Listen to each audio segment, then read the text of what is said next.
ঢাকা থেকে কানসাট পর্যন্ত যেহেতু বাস যোগাযোগ রয়েছে, তাই সোনা মসজিদ সহ তার আশেপাশের কয়েকটি দর্শনীয় স্থান, সম্রাট শাহজাহান পুত্র শাহ সুজার তহাখানা, হজরত শাহ নিয়ামতুল্লাহ রাজিয়াল্লাহু তাআলা এর মসজিদ মাজার, দারাজবাড়ি মসজিদ, আদি ইসলামিক বিশ্ববিদ্যালয় বা দারাজবাড়ির ধ্বংসাবশেষ, 0 পয়েন্ট চামচিক্কার মসজিদ, এই জায়গাগুলো ঘুরে দেখে রাতে থাকার প্রয়োজন হবে না।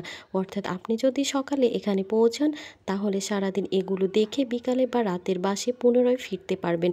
আবার যদি কেউ বিকালে বা রাতের বাসে ফিরতে না চান, তাহলে সোনা মসজিদ মোটেলেও থাকতে পারেন।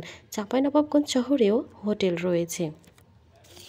কানসাট থেকে ছোট সোনা মসজিদ যাওয়ার জন্য এটাই মেইন রোড। এই রোড আপনাকে সোজা নিয়ে যাবে বাংলাদেশের একেবারে শেষ প্রান্তে, ভারত বাংলাদেশ বর্ডার, যেখানে রয়েছে বাংলাদেশের স্থলবন্দর থাকার কারণে এই রাস্তায় প্রচুর ট্রাক চলাচল করে।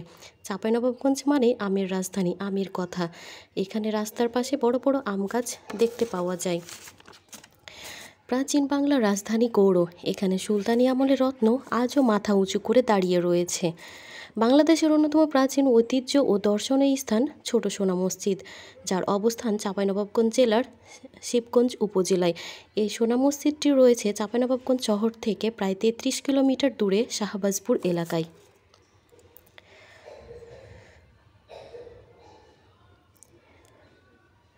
সোনা মসজিদ পৌঁছেই আমাদের প্রথমেই চোখ পড়বে পাথর দিয়ে বাঁধানো কবরগুলো কয়েকশো বছরের পুরনো।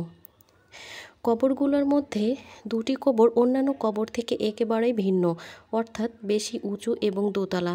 এই কবর সম্পর্কে আমি পরে বলছি, আগে ঘুরে আসি সোনা মসজিদের ভেতর থেকে।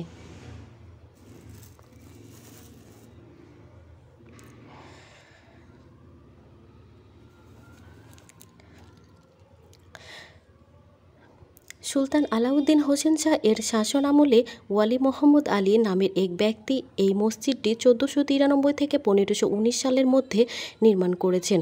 মসজিদের মাঝের দরজার উপর প্রাপ্ত এক শিলালিপি থেকে এই তথ্য পাওয়া যায়। তবে শিলালিপিতে নির্মাণকালের অক্ষরগুলি কিছু কিছু মুছে যাওয়ায় সঠিক নির্মাণকাল এখনও সবার অজানা। মসজিদের উত্তর দক্ষিণে 82 ফুট লম্বা ও পূর্ব পশ্চিমে 52.5 ফুট চওড়া, উচ্চতা 20 ফুট। এর দেওয়ালগুলো প্রায় 6 ফুট পুরু। মসজিদের খিলান ও গম্বুজগুলি ইটের তৈরি।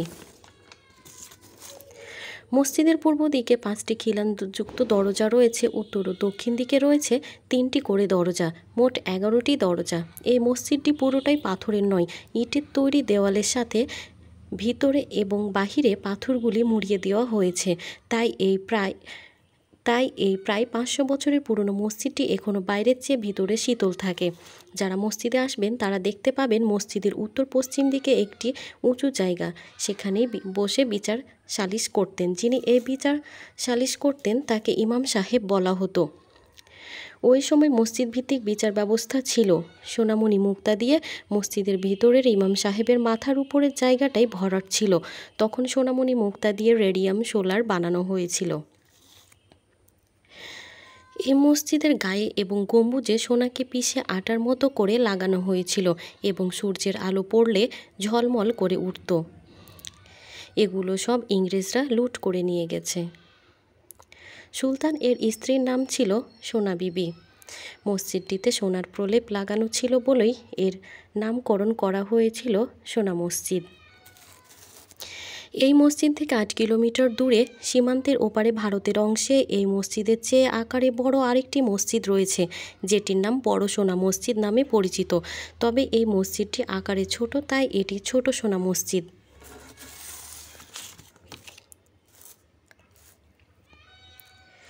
পুরো মসজিদের অলঙ্করণে মূলত ইট, পাথর, টেরাকোটা ও টাইল ব্যবহার করা হয়েছে। এরই মাঝে পাথর খোদাই এর কাজই বেশি। পাথরের দেওয়ালগুলোতে ফুল, লতাপাতা সহ বিভিন্ন নকশা রয়েছে। দরজার পাশগুলোতেও রয়েছে লতাপাতা প্যানেলের নকশা। মসজিদের ভিতরে যে উত্তর পশ্চিম দিকে বিচার ব্যবস্থার জন্য ইমাম সাহেব বসতেন, তিনি এই সিঁড়ি দিয়ে উপরে উঠতেন। সিঁড়ি দিয়ে উপরে উঠে মসজিদের ভিতরে প্রবেশের জন্য একটি দরজাও রয়েছে। এই ছোট সোনা মসজিদে স্বর্ণের আধিক্য থাকার কারণে মসজিদটিকে সুলতানি আমলের স্থাপত্যকলার রত্ন বলা হয়।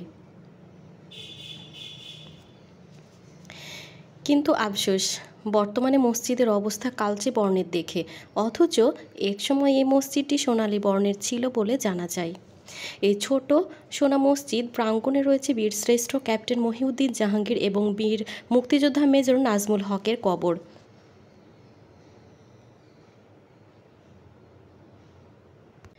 দেশ বিদেশ থেকে নানা দর্শনার্থী এই সোনা মসজিদটি দেখতে আসেন।